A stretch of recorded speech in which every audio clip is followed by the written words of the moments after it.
Joining us in studio this week is British reality TV star Joey Essex, who will be making his boxing debut in a few weeks, and two of the rising stars of amateur boxing, Jaya, Kalsi and Serena, Molly, who'll be chatting about their recent accomplishments and South Asian Heritage Month. Welcome to everybody. Thank you all for giving up your time and coming in. Girls, I'll come to you shortly, but Joey, I'll start with you if you don't mind. First off, where's your belt? Did you not get the memo? I don't want to without a belt. I wish I bought one now. There's time because you are starting your boxing journey. So, albeit in the misfits capacity, but why now? Because it's interesting. Not everyone will know about the boxing heritage in your family, is fair to say. Well, yeah, I grew up with it, really. I mean, I never really wanted to do it too much when I was a kid. I wanted to do it and I didn't really know. My family didn't really want me to do it. And then as I got older, I just gained interest, you know, being around Tony and my dad always talking about being a boxer. My dad was a great boxer. And yeah, just for years this is meant to have happened. But I think more so recently, I've sort of just got the passion to really want to do it. And I fully believe in myself. And this is perfect timing for me, yeah. Yeah, because your life and career got in the way, really. I mean, it's just run out of... I'm busy. I'm a busy man, so you know I've got to work. So that's the thing, and I'm still getting offered shows and this life. You know what I mean? This is my life, this reality world. But you know, this is a passion. This is something that I want to do. You know, no one's telling me to do this. My manager's not telling me to do it. No one's telling me to do it. I'm telling myself that I want to do this. And that's why I've took the opportunity. Yeah, because there are easier ways to make a living than boxing. The Tony that you mentioned in that chat, that's Tony Sims. He's one of the best trainers in Britain. We know him, started off as trainer of Anthony Joshua, and I'm sure in the memory bank somewhere, I remember you being in the gym with Anthony Joshua all those years ago. But more recently, you know, he's synonymous with Conor Benn. Yeah. You've been sharing the gym with the likes of Jimmy Sains and George Liddard and Conor Benn. So how have preparations been going? Because it is a shock to the system training like a pro. Oh, it is. I mean, I moved around with George Liddard yesterday, and it's brutal. You know, you wake up on a Monday morning. I'm normally having a cup of coffee, going to the gym. Do you know what I'm saying? Just going for a little run. Now I'm waking up every Monday, Tuesday, Wednesday, Thursday, Friday, and I'm getting like punched to the face, right in the nose. Do you know what I mean? So it's a very different lifestyle for me. But I must say, I'm really enjoying it, and. You know, and I do understand that this is the toughest journey that I'm ever about to take on. Do you know what I'm saying? Like, I've never boxed before, and I'm excited about it because I believe that I've got this in me to take it to the top. Yeah. So you're fighting Numero, who hold my hands up. I don't know too much about him, but with Tony Sims, your uncle, time is precious. He's you know, he's working with world-ranked fighters in huge pay-per-view fights. Is there any pressure on you that you don't want to let the side down? Massive, you know? yeah, massive pressure. Yeah, there's massive pressure. But I put the pressure on myself, and I've never got in the way of Tony because I know that he's, you know, with the pros, and I've never really wanted to put that pressure onto Tony. But Tony has accepted. You know, he's looked at me, and you know, asked me like, told me like, if you're going to take this serious, I'll train you, but you've got to be serious. And I am serious, and I've proved that to him in the past how many months, and you know, I know Tony fully believes in me, so here we are. You know, I'm training with one of the best trainers I would say in the world. Yeah, he's old school, isn't he? This is him with Conor Benn now. Yeah. You were at Ben Eubank. I mean, what a spectacle! Unbelievable. Mad fight. Yeah. As you sit here now, you've got a bit of an inside track, having shared the gym with him. Do you think, as you sit here now, that we will see the rematch? I think it's got to happen. I mean, I would love to see it, and I'm sure everyone would love to see it because, I mean, to me personally, I feel like it was a war and they both deserved the win. I personally think. That's how I see it, you know. He didn't want either to lose, really. Listen, I left in round 10, by the way, because I didn't know how I was going to get out of that stadium. So I didn't want you to admit that. How can you leave no, I had round 10 for fight of the year? I know. But I had no choice. I was sitting right there, actually. But, yeah, like...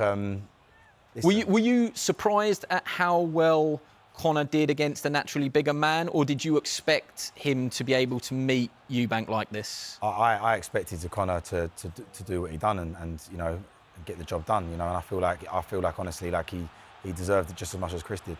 I'm watching this now. Are you sure that you want to do this? Look at that. I mean, I can't wait. Really? I'm telling you now, I can't wait. Honestly, I really can't. I am not. I'll tell you one thing about me. This is what people are about to see. Like, you're about to see the real, raw version of Joey Essex. Joey Don Essex, actually. Joey Don Essex, so that's the nickname? Yeah. Well, that's my real name. My middle name is actually Don. That's my boxing name. The Don. Because, yeah, you're about to see the Joey Don Essex, and I can't wait for people to see that because, I mean, you're going to see on the 30th of August. Well, best of luck with it. We may well catch up with you at the end here. But, girls, thank you so much for waiting patiently. Joey's talking a good game there. No offence to you at all. No offence to you at all. These both would beat me up, probably. So. I have got no doubt. I've got no doubt. Because we are joined by two real trailblazers, let's be honest. Both very early on in your careers at the moment. But Jaya and Serena, if you don't mind, tell us a little bit about yourselves. Jaya, your achievements so far. So you're only young. How old are you now? 15? 15. 15. Tell us what you've won so far. So I've won 3 national titles, 2-time GB gold medalist, European champion, international gold medalist for England, and 3-time Box Cup champion. God, I mean, I hope we haven't missed anything out there. Serena, just tell us your achievements as well. Yeah, so I'm 4 times national champion and represented England twice in the Europeans, and I come back with a silver and a bronze. And I'm also GB Tri-Nation, so best in Great Britain. Yeah, we had to convince you not to bring all of the trophies and medals, we haven't got a table big enough. This. One of the reasons we've got you here is South Asian Heritage Month at the moment. You are both trailblazers for the Sikh community. Do you mind, Serena, if I come to you first? Your journey into the sport, you had to do some convincing at home, I gather. Just tell us about that and how you see yourself now with the successes that you've had and let's be honest, a role model for the Sikh community. Yes, so starting my boxing career when I first joined the gym, I come back with my lip was a bit cut, and so my mum weren't very happy. She's completely different now. She loves it. She's really supportive.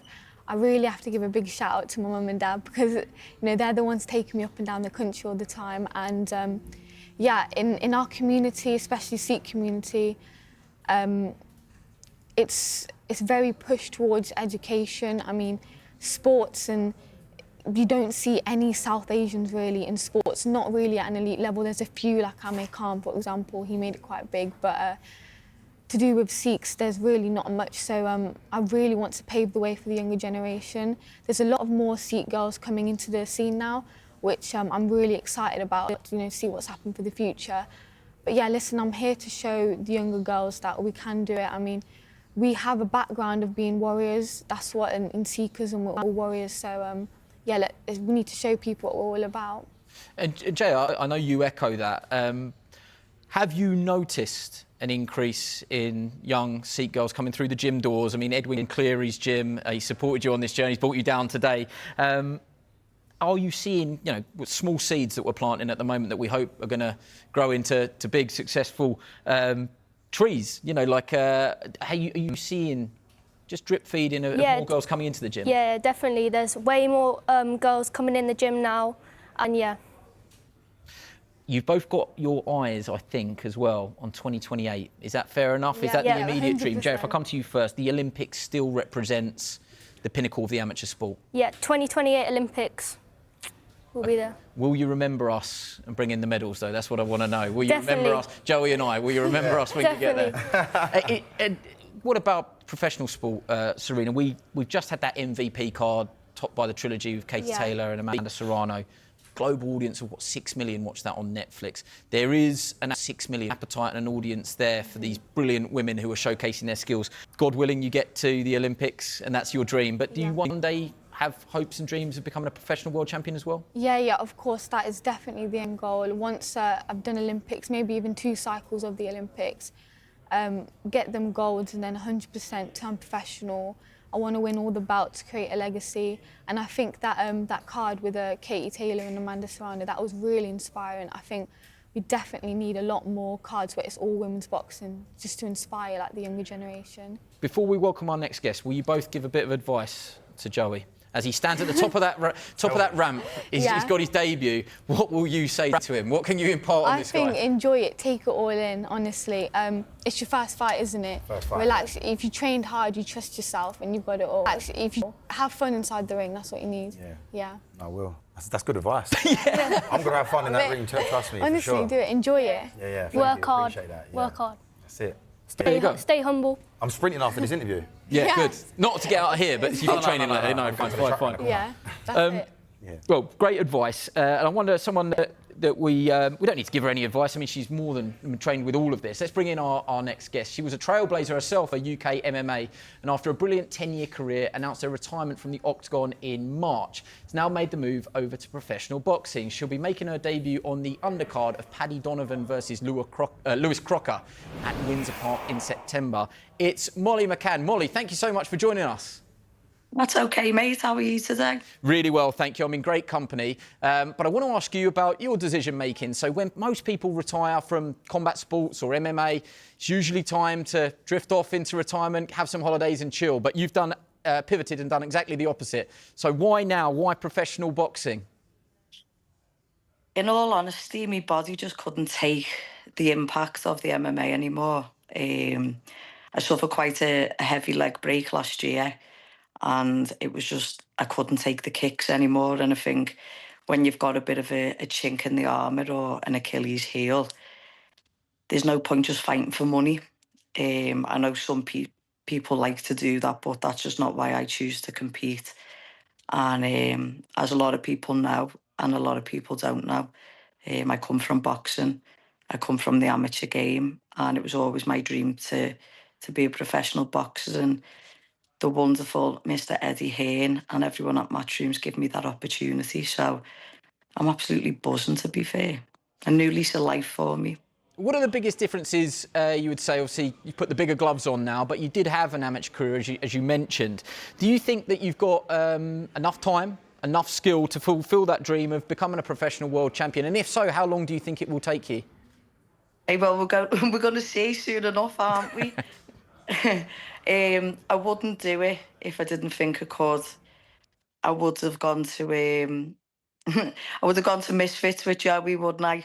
If it was just about the money and just to have a go. But I think I'm going to prove a lot of people wrong. I'm going to go in there and just have fun. And boxing's my bread and butter.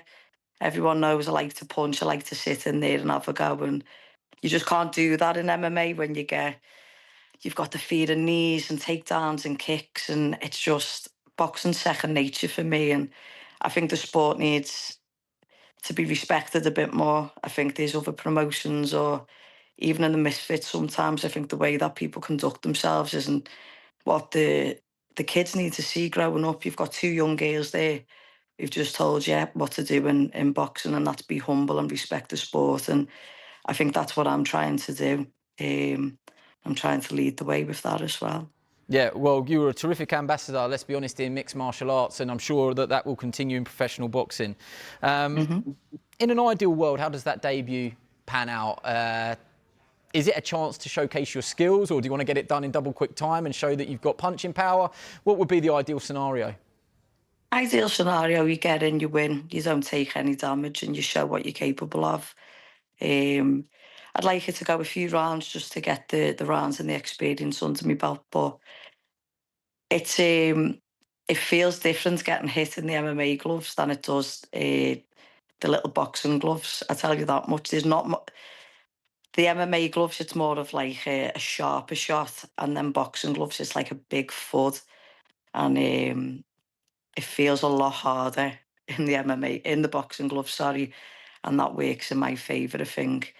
I think my style works really well for professional boxing, and I just want to show people that I can box, and that's my ultimate goal. Get in there, express myself, and come out victorious and get to the top as quick as I can. Thank you so much for coming and joining us today. With everything that you said there, I just know it's going to be a terrific atmosphere when you're at the top of the ramp and you make your professional boxing debut as you're called to the ring. I reckon it'll be a real spectacle. So we wish you all the best of luck with that. And thank you very much for joining us today. No problem. Thanks, guys.